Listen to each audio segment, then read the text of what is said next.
Bom dia, irmãos. Estamos aqui para mais um estudo da Bíblia. E hoje nós estamos complementando a lição 13, que foi iniciada na semana passada. E que a gente vai finalizando esse estudo, com a parte 2 e com a parte 3. Eu informei semana passada que essa lição é dividida em 3 partes. Então hoje a gente vai ficar com a 2 e a 3. E para a gente iniciar, nós vamos orar. Maravilhoso Deus e eterno Pai, muito obrigada, Senhor, por esse momento de estarmos aqui, estudando a Tua Palavra, Senhor.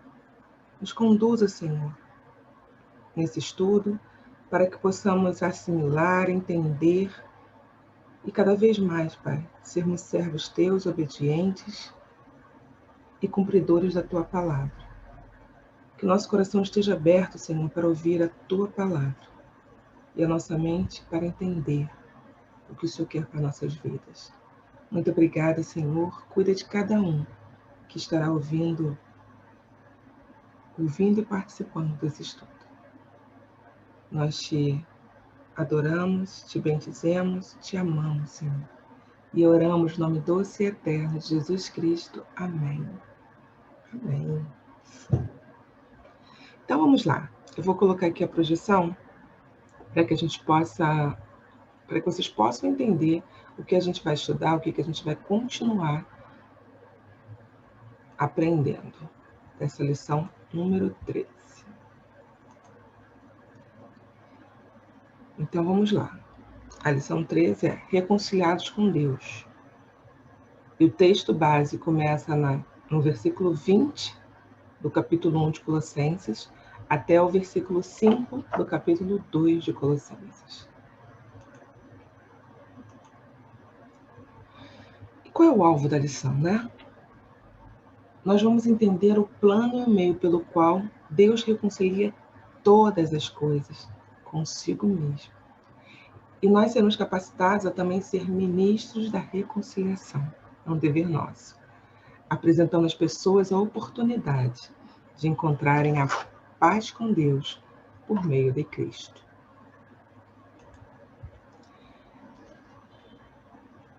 E assim seremos capazes de quê?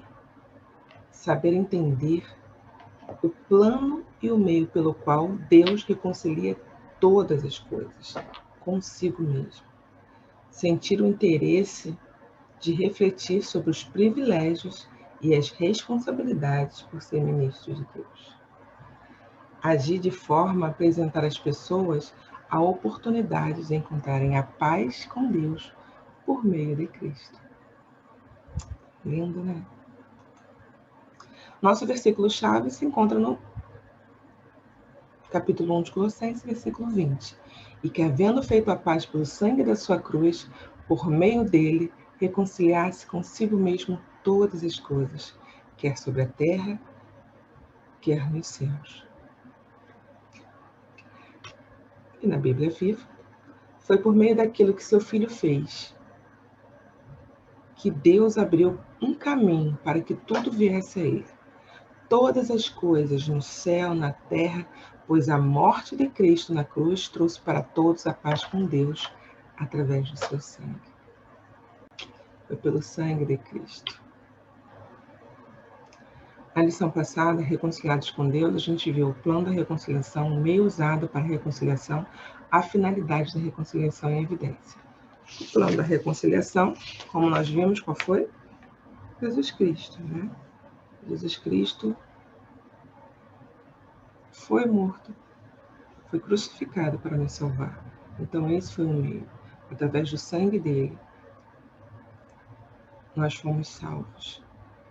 A finalidade é a nossa reconciliação com Deus. Porque o pecado quebra isso. E aí a gente não consegue chegar na presença do Senhor.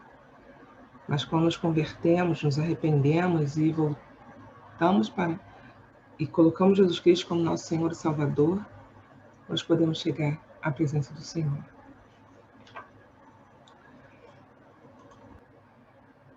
Então hoje nós vamos estudar o quê? O ministro da reconciliação, as raízes do ministério, o ministério a cumprir, o empenho para cumprir o ministério, a maneira de ser dos reconciliados. Se formos reconciliados, a nossa maneira de viver precisa ser diferente, né?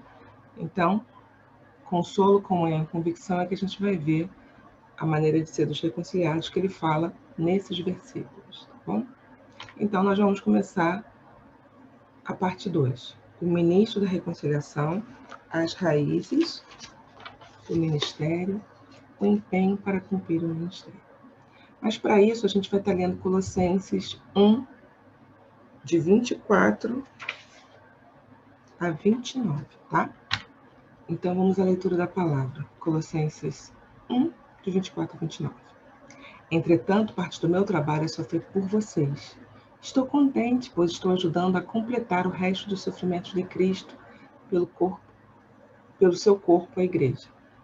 Deus me enviou para ajudar a sua igreja e para revelar seu plano secreto a vocês, os gentios. Porque através de séculos e gerações passadas, ele guardou este segredo. Porém, agora finalmente foi de seu agrado revelá-lo àqueles que o amam e vivem para ele. E as riquezas e a glória do seu plano são também para você, os gentios. E esse é o segredo, que Cristo, no coração de vocês, é a sua única esperança de glória. E assim, aonde quer que vamos, falamos de Cristo a todos quantos ouvirem, admoestando-os e ensinando-os tão bem quanto sabemos fazer. Queremos ser capazes de apresentar a Deus cada um deles, aperfeiçoado por causa daquele que Cristo fez em favor de cada um deles. Esta é minha obra, e eu só posso fazê-la porque a poderosa energia de Cristo está operando em mim. Eu vou estar colocando os versículos para que a gente possa, para que eu possa, né? Para que eu possa dar prosseguimento aos tópicos da lição da parte 2 e para ficar mais fácil, que a gente vai vendo o versículo e vai se dando conta do que realmente o tópico quer dizer. Se a gente for prestar atenção na vida de Paulo, grande parte do ministério dele foi baseado em sofrimento. Essa carta e outras, ele escreveu quando estava preso. Mas a gente não percebe nas cartas dele que ele fica resmungando, reclamando, falando um monte de coisa por estar preso. Paulo parecia que estava livre e não preso, né? Mas só estando em Cristo é que nos sentimos livres, mesmo estando prisioneiros. Isso é lindo, né? Então, esses 2 versículos, o Paulo tem um olhar sobre si mesmo. E essas aflições que ele fala não se referem ao sofrimento expiatório de Cristo sobre a cruz, que foi completo e único, como podemos ler lá em Hebreus 9, 27 a 28. Deixa eu só ver aqui, irmãos, que eu fechei a Bíblia. A nossa leitura está sendo feita na Bíblia Viva, tá? Então, vamos lá. Hebreus 9, 27, 28.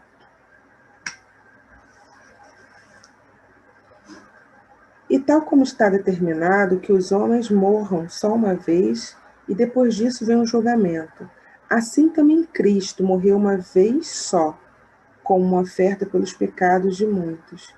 E ele virá de novo, porém não para tratar dos vossos pecados novamente. Dessa vez, ele virá trazer a salvação a todos quantos estão pacientemente esperando por ele. Então, irmãos, nós precisamos estar preparados, precisamos estar convictos de que Cristo, nosso suficiente Salvador, vigiando, orando, tendo comunhão com Deus, porque Jesus Cristo vai voltar para buscar a sua igreja, mas não sabemos o dia nem a hora. Por isso, precisamos estar preparados. E Mas ele também vem nos dizer que a igreja deve suportar, né? Vem nos dizer das aflições que a igreja deve suportar, das quais a igreja é chamada para sofrer por Cristo e com Ele.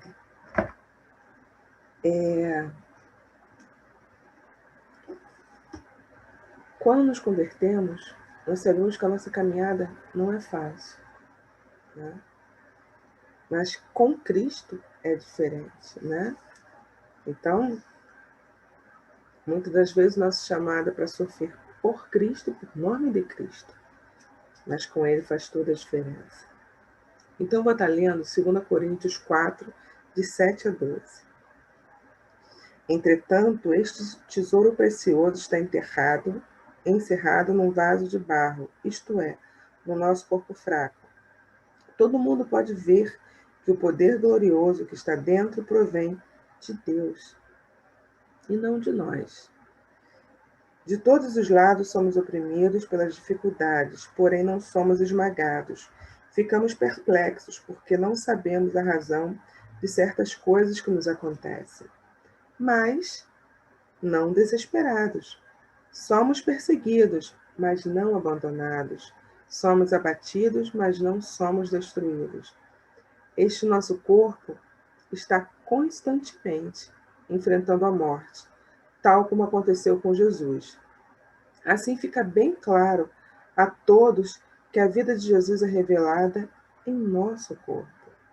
Sim, vivemos sob constante perigo de morte para nossas vidas por amor a Jesus, para que a sua vida também se manifeste em nossos corpos mortais, de modo que a morte está agindo em nós, porém isso resulta em vida para vocês.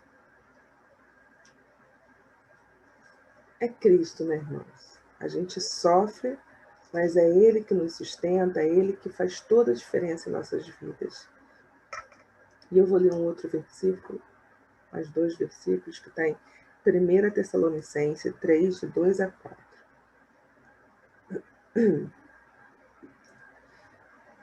Eu vou começar do 1, tá? Para fazer mais sentido. Finalmente, quando não pude mais aguentar, decidimos ficar sozinhos em Atenas e mandar Timóteo, nosso irmão e companheiro de trabalho, ministro de Deus, a fim de visitá-los para fortalecer-lhes a fé e animá-los, para que vocês não fiquem abalados com todas as aflições que estavam sofrendo. Vocês sabem, naturalmente, que tais aflições fazem parte do plano de Deus para nós, os santos. Mesmo quando ainda estávamos com vocês, nós os advertimos antecipadamente de que logo viria o sofrimento, o que de fato ocorreu. Muitas das vezes somos perseguidos só porque estamos em Cristo Jesus, né? Mas é pela fé em Cristo Jesus que nós passamos por todas essas aflições. Então, a igreja é chamada por sofrer por Cristo, pelo nome dele e com ele, porque ele nos livra de tudo, irmãos. Nós precisamos confiar nele. E aí a gente vai para o versículo 26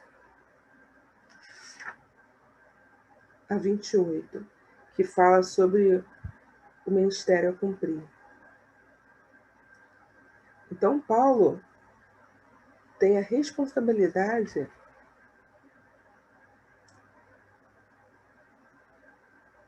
de manifestar aos cristãos, ou melhor, aos gentios, o mistério.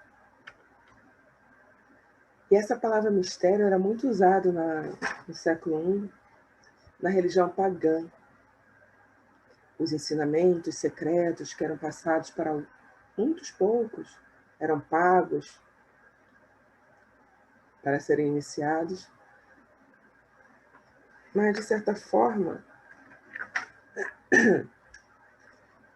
Paulo veio dizer que esse mistério, que é a revelação do Filho de Jesus, foi dado de graça para todas as nações. Então, esse mistério que estava oculto e foi revelado, que agora podia ser conhecido, e que aqui na revista ele vem dizendo, não é nada mais do que a inclusão dos gentios no propósito divino da salvação. Quem escreveu isso foi Martin. Então, o segredo, o mistério, né, que ele falava, era que Cristo estava sendo revelado ali para eles também, os gentios. E era o propósito de Deus que eles também fossem salvos. Então agora, chega aos gentios, né? Então ele fala aqui que foi revelado.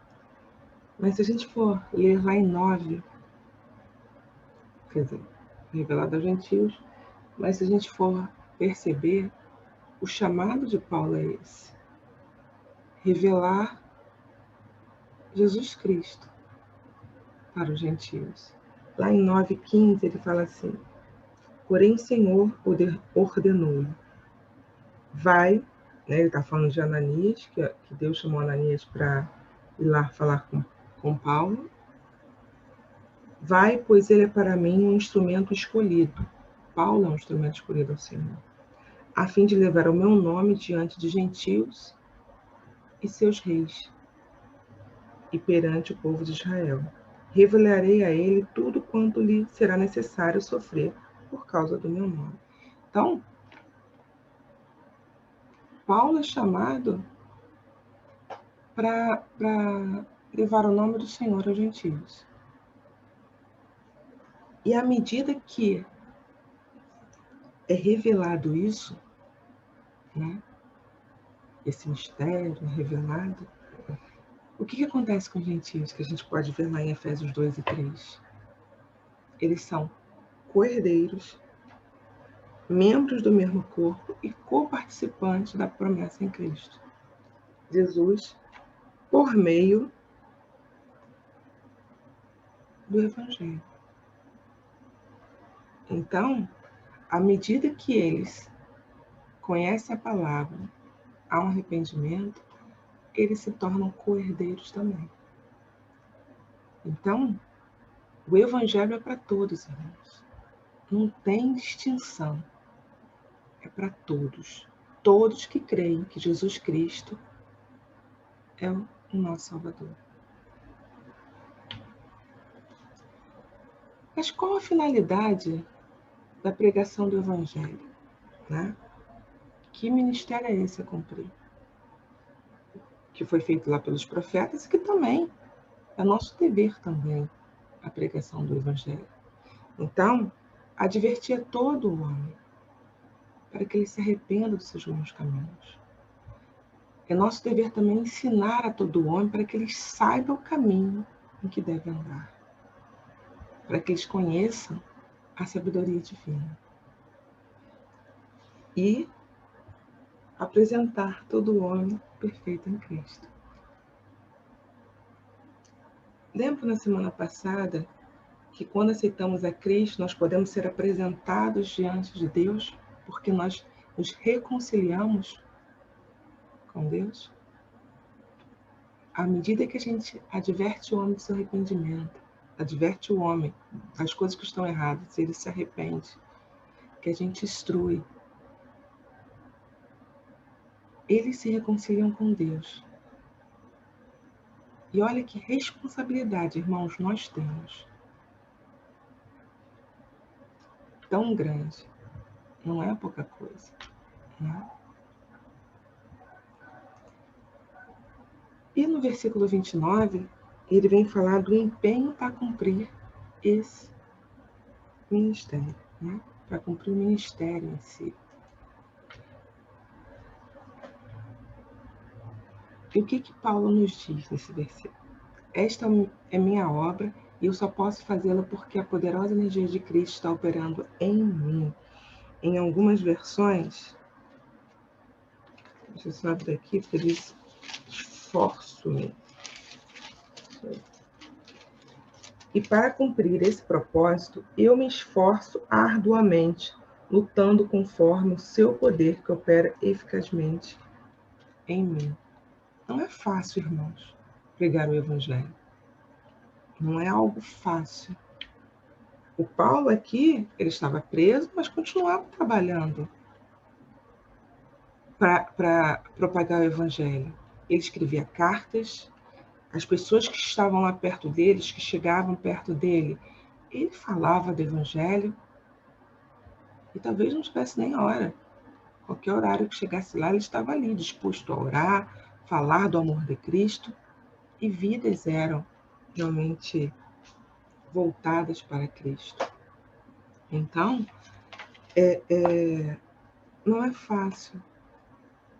Muitas vezes é preciso esforço realmente. E o esforço é usar um pouco mais da nossa força, mais do que realmente a gente até pensa que não tem. Mas esse poder vem de quem? De Cristo. Por isso que Paulo fala, pelo poder, a energia de Cristo, pelo poder de Cristo. O poder é de Deus e somente em Deus que podemos ter um trabalho produtivo, irmãos. Não somos nada e não podemos fazer nada sem Cristo, como diz a tua palavra. Então, que podemos reconhecer o poderio de Deus em nossas vidas e através desse poder que possamos fazer o nosso trabalho de servo na propagação do Evangelho. E eu gostaria de deixar aqui Colossenses para hoje. Você tem se empenhado em advertir seus amigos e parentes da situação trágica em que se encontram sem Cristo e da necessidade de serem reconciliados com o Senhor? E uma vez convertidos, você os tem ajudado a serem instruídos na palavra de Deus para que se tornem crentes maduros? Não é só evangelizar não, irmãos. Tem um discipulado. E o discipulado é você estar lado a lado, até que eles realmente tenham condições de caminhar sozinhos. Eles vão ter dúvidas, a quem perguntar. Você estará do lado dele, instruindo, advertindo, para que eles possam estar maduros no Evangelho. Então, nós vamos para a parte 3 dessa lição. A maneira de ser dos reconciliados. Olha que lindo, irmãos. A maneira de ser dos reconciliados. E aí a gente tem uma vida, consolo, comunhão e convicção. Então, vamos ler. Essa lição já pega o capítulo 2 de Colossenses, de 1 a 5, tá? No qual a gente vai ler agora. Eu gostaria que vocês pudessem saber quanto tenho lutado em oração por vocês e pela igreja de Laodiceia, e por muitos outros amigos meus que nunca me conheceram pessoalmente. Eis o que eu tenho pedido a Deus para vocês. Que vocês sejam encorajados e unidos por fortes laços de amor, e que tenham a preciosa experiência de conhecerem a Cristo com real convicção e clara compreensão. Porque o plano secreto de Deus, agora finalmente revelado, é o próprio Cristo. O próprio Cristo que também chega aos gentios. Nele estão escondidos todos os tesouros poderosos e inexplorados da sabedoria e do conhecimento. Estou dizendo isto porque tenho receio de que alguém possa enganar vocês com uma conversa suave. Porque, embora eu esteja longe, meu coração está com vocês. Feliz porque vocês estão progredindo tão bem e feliz por causa da fé firme que vocês têm em Cristo. Que lindo, né, irmãos?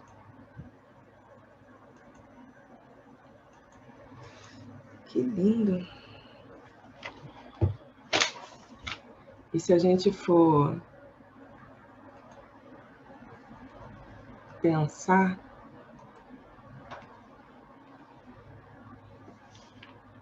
consolo. O obreiro trabalha para que o coração dos cristãos seja consolado. Por isso que ele fala ali na questão do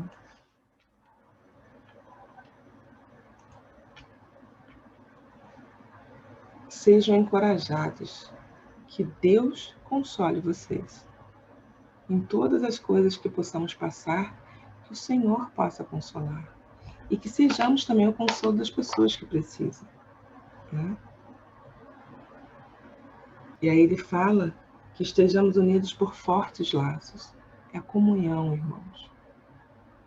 A comunhão que temos entre nós, irmãos em Cristo, faz toda uma diferença para seguirem adiante. Porque não estamos sós. E que possamos ter a convicção, né? E que tenham a preciosa experiência de conhecer a Cristo com real convicção e clara compreensão. Para que possamos saber, né, a quem realmente cremos. Como diz aqui, ó, quando falta discernimento espiritual, as pessoas facilmente se extraviam. Então, que possamos estar alicerçados na palavra do Senhor. Que possamos ter a convicção de que nós estamos alicerçados em Cristo. Que somos gratos a Deus por ter dado Jesus Cristo para que Ele morresse por nós e assim pudéssemos ser reconciliados com Ele. E assim podemos estar na presença do Senhor. Que eles são gostosos, irmãos. E aqui na conclusão, ele fala de 3 atitudes que devemos ter a partir desses textos, né? Eu vou ler aqui, irmãos. Agradecer a Deus o plano de reconciliação e a execução por meio de Jesus Cristo. Sem isso, ainda continuaríamos em inimizades para com Ele. Precisamos agradecer a Deus em todo o tempo, irmãos. Que Deus nos deu o seu Filho amado para morrer por nós. Eu às vezes penso que talvez eu nunca tenha a condição de agradecer totalmente por esse tal fato, mas que todos os dias eu caminho para agradecer a Deus, através da minha vida, através do meu viver, através de tudo que eu creio na palavra do Senhor. Então, uma das atitudes que a gente precisa ter é agradecer a Deus por isso. A segunda, lembrar diante de Deus aqueles que hoje exercem o ministério da reconciliação, desvendando aos homens o mistério do Evangelho, da reconciliação de todo o homem com Deus em Cristo. Precisamos orar, irmãos, por todas essas pessoas, por nós, que estamos aí pregando o Evangelho. Nós sabemos que tem pessoas que estão acima de nós, aqui como pastores, que estão levando, né, missionários que estão por esse mundo afora aí. A gente precisa orar por eles. Porque como a gente leu, não é uma tarefa fácil, é árdua. Para que Deus possa continuar mantendo cada um deles e até nós mesmos, irmãos. E a terceira atitude, pedir a Deus que a todos nos ajude no discernimento da verdade, que é Cristo, capacitando-nos a distinguir o falso do verdadeiro em todas as questões acerca de nossa fé. Ele falou uma coisa no texto, né, no versículo 4 de Colossenses 2, estou dizendo isso porque tenho receio de que alguém possa enganar vocês com uma conversa suave. Irmãos, que não sejamos enganados. que a gente possa orar ao Senhor para termos discernimento, para que possamos ter a certeza de que é a voz de Deus que nós estamos ouvindo, que aquilo vem de Deus, e que não sejamos enganados. Foi um prazer, irmãos, estar estudando essa lição com vocês. Que Deus possa completar toda essa obra, né? Todo esse estudo no coração de vocês, que só Ele mesmo pode fazer isso.